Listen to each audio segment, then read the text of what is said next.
तर पूजा खेडकर यांच्या आई मनोरमा खेडकरांना 3 दिवसांची पोलीस कोठडी देण्यात आली आहे।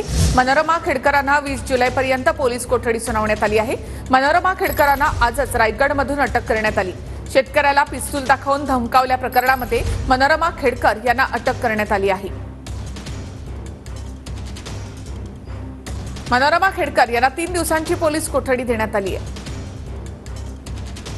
पोलिसांकडून कोर्टामध्ये मनोरमा यांची 7 दिवसांच्या पोलीस कोठडीची मागणी करण्यात आली होती। आरोपी राजकीय प्रभावशील व्यक्ती आहे, फिर्यादींवर दबाव आणू शकतात असा युक्तिवाद पोलिसांनी केलाय।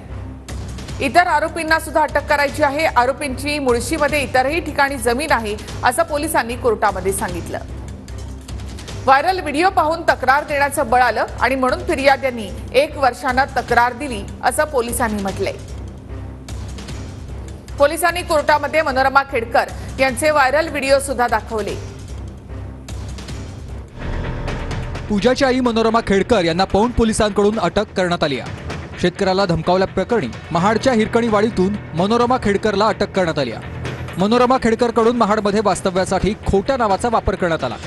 पार्वती हॉटेलमध्ये इंदुबाई ढाकणे या नावानं मनोरमा खेडकरचं वास्तव्य होतं अशी माहिती हॉटेल चालकानं दिली आहे। रात्री 9:30च्या सुमारास मनोरमा खेडकर एका मुलासोबत हॉटेलवर आल्या।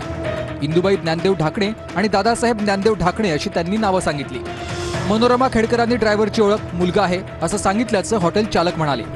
रात्री 2:30च्या सुमारास पोलिसांचं एक पथक हॉटेलवर आलं। महिला कॉन्स्टेबलनं मनोरमा खेडकर यांचा फोटो दाखवत चौकशी केली। सकाळी 6:30 वाजताच्या सुमारास मनोरमा खेडकर यांना पोलिसांनी ताब्यात घेतलंय। बंदुकीचा धाक दाखवून धमकावल्या प्रकरणी मनोरमा खेडकरवर विविध 11 कलमांअंतर्गत गुन्हा दाखल झालाय।